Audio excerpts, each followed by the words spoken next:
Now, as the Monetary Policy Committee of the Central Bank of Nigeria expects to commence its first meeting for the year, fingers are crossed on the outlook of the decisions by the monetary policy makers as it makes crucial decisions on the interest rates and monetary rates for the economy dealing with a heavy blow of the coronavirus pandemic. The committee is expected to decide on whether monetary rates retain all parameters, leaving the monetary policy rate at 11.5%, asymmetric corridor at plus 100 and minus 700 basis points, cash ratio at 27.5%, and liquidity ratio at 30%. The outbreak of the COVID-19 pandemic had caught the committee by surprise with the least conventional policy space, causing the MPC to create two shocks in the previous year with policy rate cuts of 100 basis points in both May and September 2020. These decisions are made on the backdrop of economic slowdown, a second economic recession, but also amid the steady rise of inflation rates since August 2019, where it recorded a 13.2% increase. The country's inflation further surged to 13.71% in September. It also increased by 14.23% in October, with a 14.89% increase recorded in the month of November 2020. With the headline inflation on the steady rise for 16 months in succession to 15.75% in December, easing will help to create excess liquidity and add to inflationary pressures. As a result of this, with the MPC, with the food price inflation now approaching 20% year on year, will the MPC have a third cut this week in order for it to achieve and maintain price stability? I have joining me live to discuss this from our Abuja studios as a Professor Ken Ife. He is a development economist, public affairs analyst. Thank you very much for your time, Professor Ife. Thank you for having me.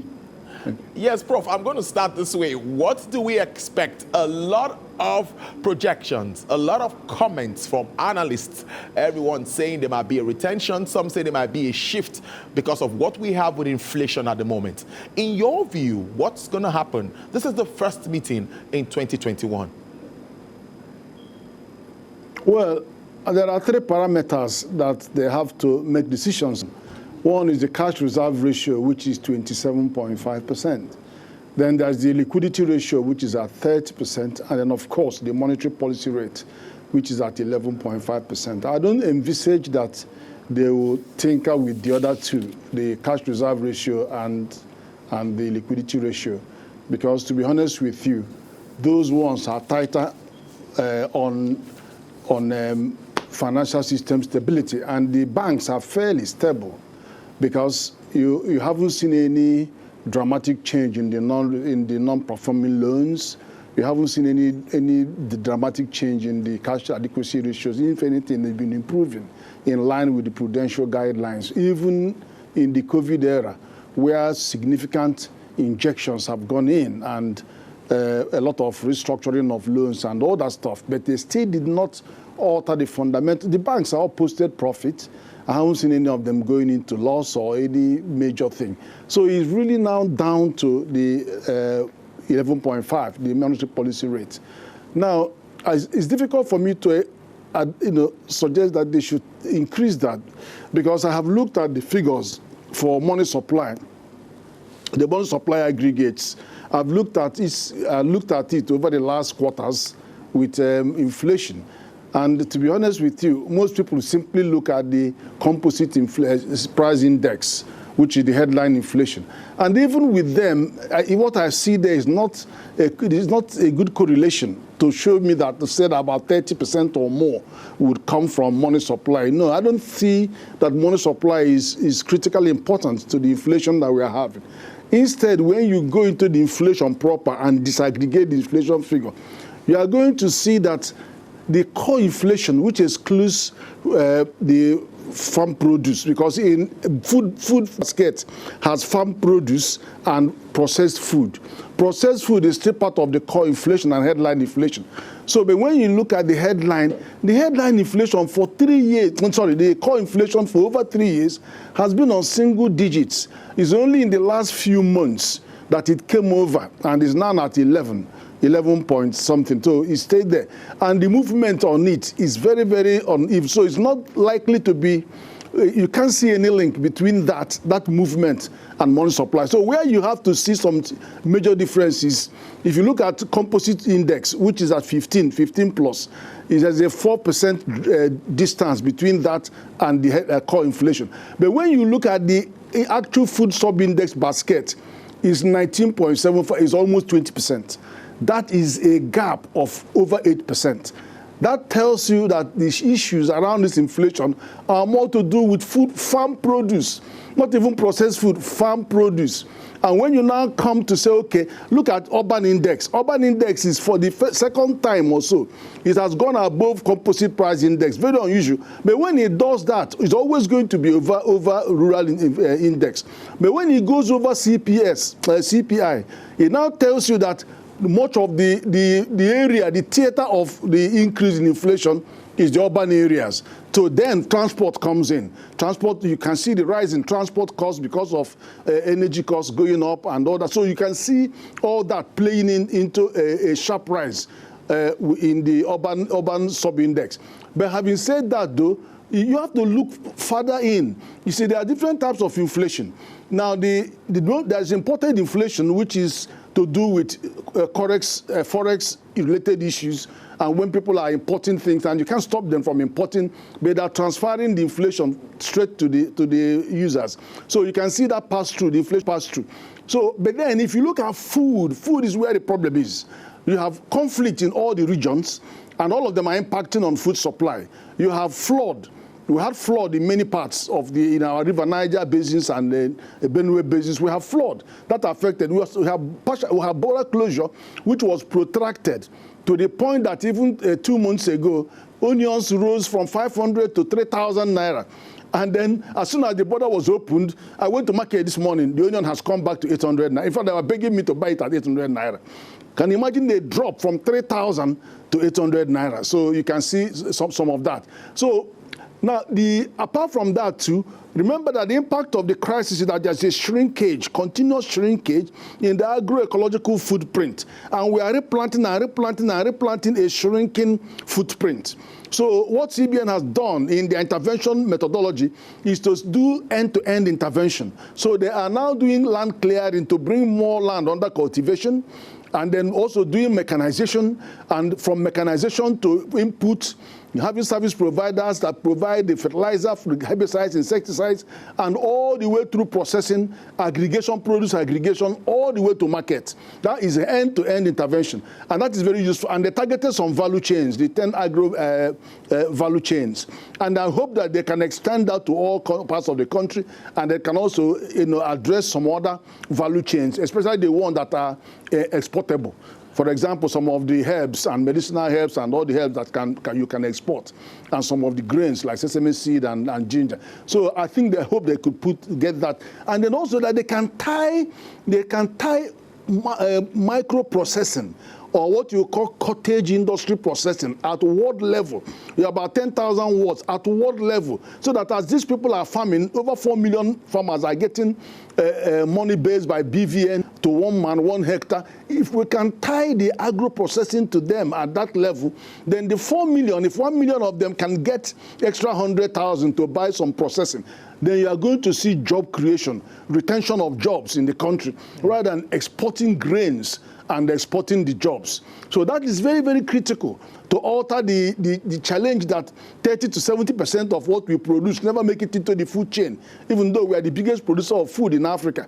So we need to get down to that level, because I haven't seen that clear linkage at the subsistence level. What I have seen is transformation of our subsistence farmers to commercial farmers who are now integrated into local, national, and global supply chain. Excellent. But we need to deal with value addition so that we can tame inflation. That is where the linkage need to be made very, very strongly. Prof, allow me.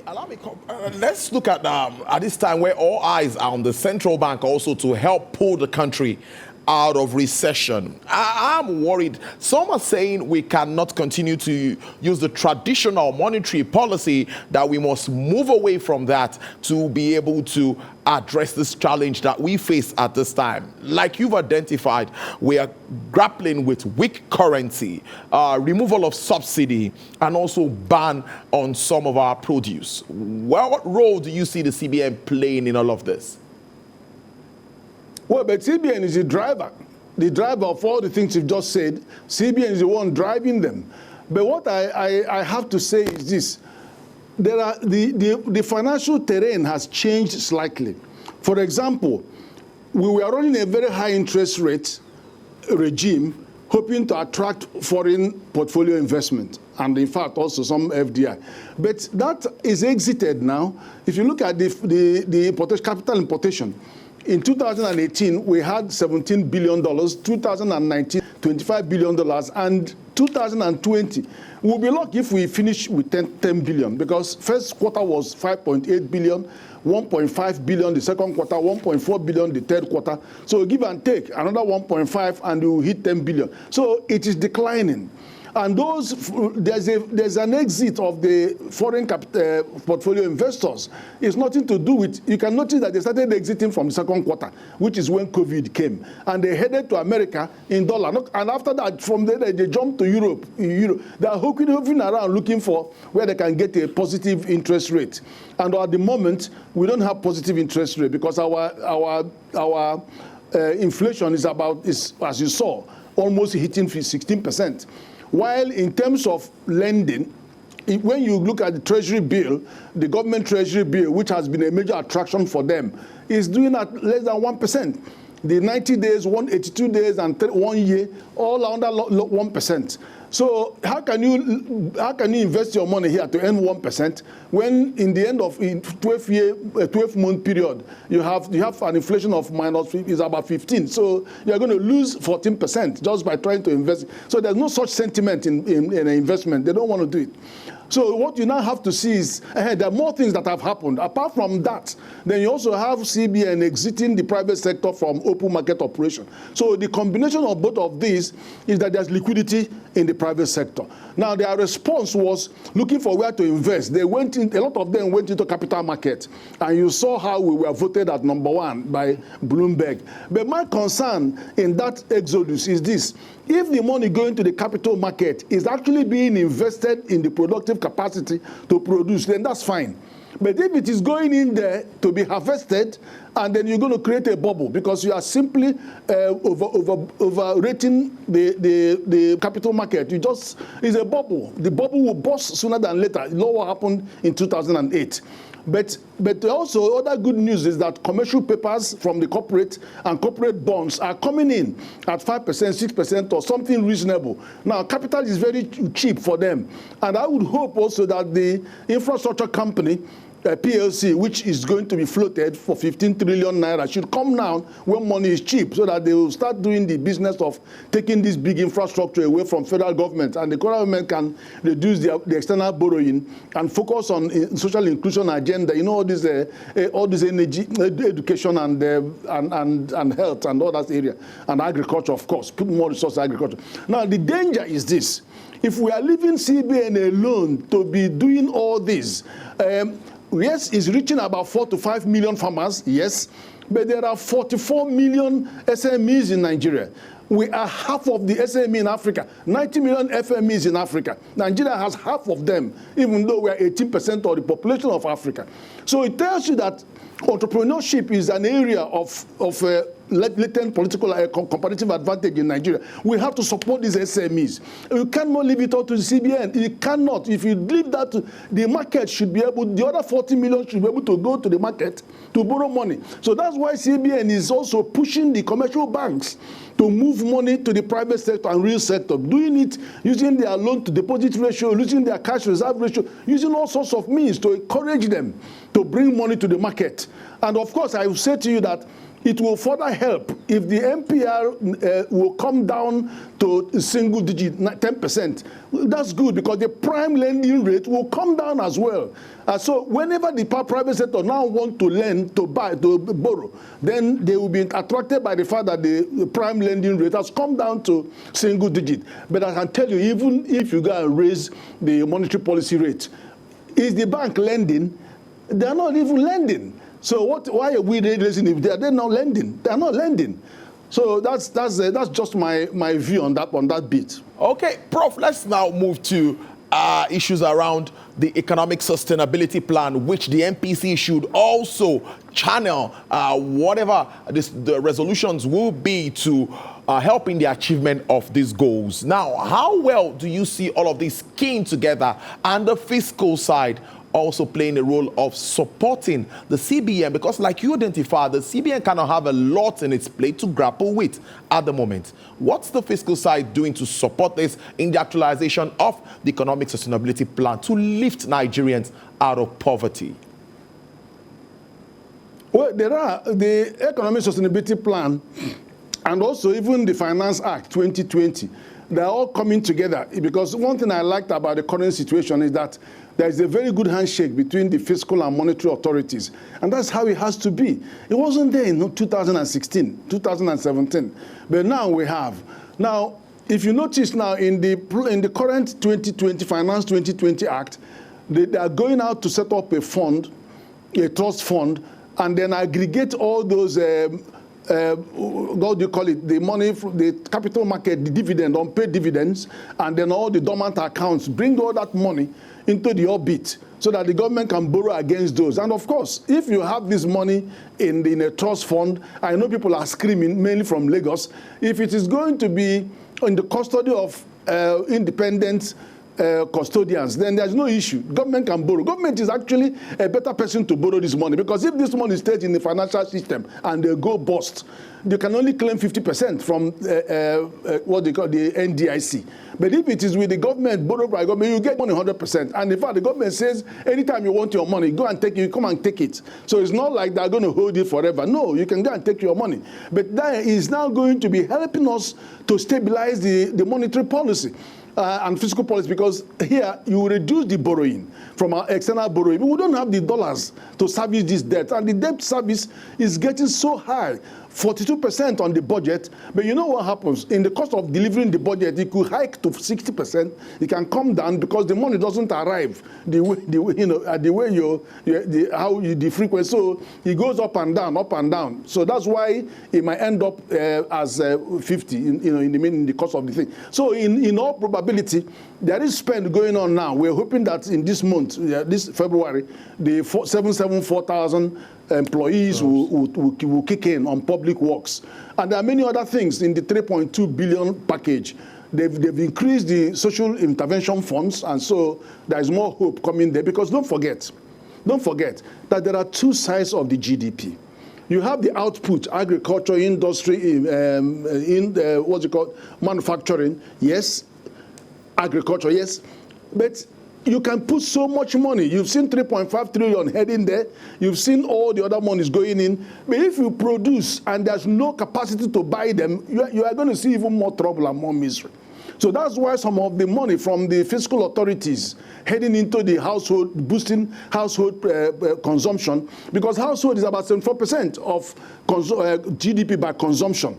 So even the CBN did from 50 billion to 150 billion based on demand, just to make sure that it hits the household, hits the micro and informal businesses, so that they can you prevent a collapse in aggregate demand. So in that way, you're both more balanced. You are producing more output is coming in and more purchase is going in, because we are not producing to export. We are not exporting what we are producing. So it's still how to end down in domestic consumption and then leakages. So that's why it's very important to balance it, and fiscal is doing the same as monetary policy.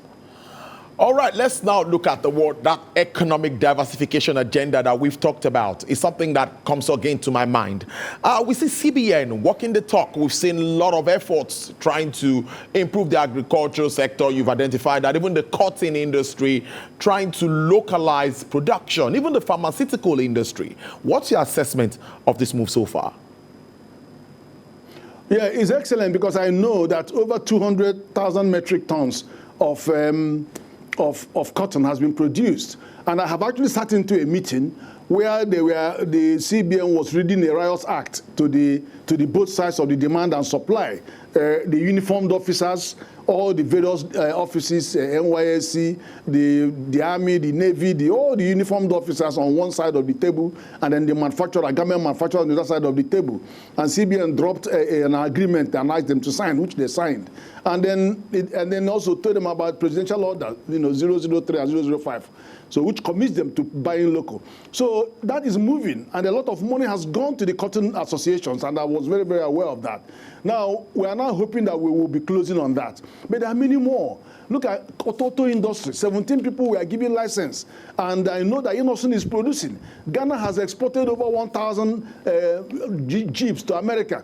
And then you have Leyland, you have too many other, the Peugeot, they are coming back. So all of these people should be encouraged and get government patronage on their cars, reduce the import on their duty on their spare parts, and not spend this money in importing other cars from abroad. So we need to support them so that we have more things that are exportable.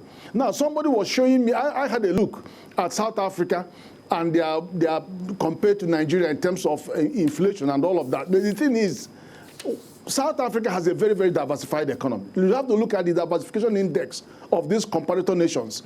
How much do they get in mining? Over 30% of their GDP. How much do they get from manufactured produce? Well over 30%. How about vegetables? They are exporting 40% of Japanese vegetable that they eat in Japan. So they have very well diversified industry. So they earn so many sources of foreign revenue, foreign currency coming into them. So they can afford to pay for what they are importing. So do you understand? But we don't. We just don't. 90% of what we get is from crude oil. You have no determination on that price. It is what you see when you wake up in the morning. Both the production volume and the price, all of them are hostages to fortune. So you don't know.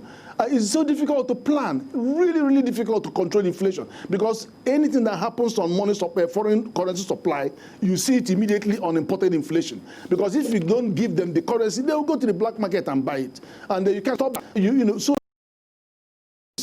that we face in trying to control inflation just because we have not diversified the economy. We really have to diversify the economy very, very strongly in not just in agriculture, but in other areas like aviation. We should be an aviation hub.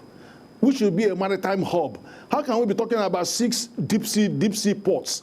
There are so many other areas. Power. We are suffering on power, but may not be for too long with this whole policy of building 7.5 trillion naira on power GDP by going to solar.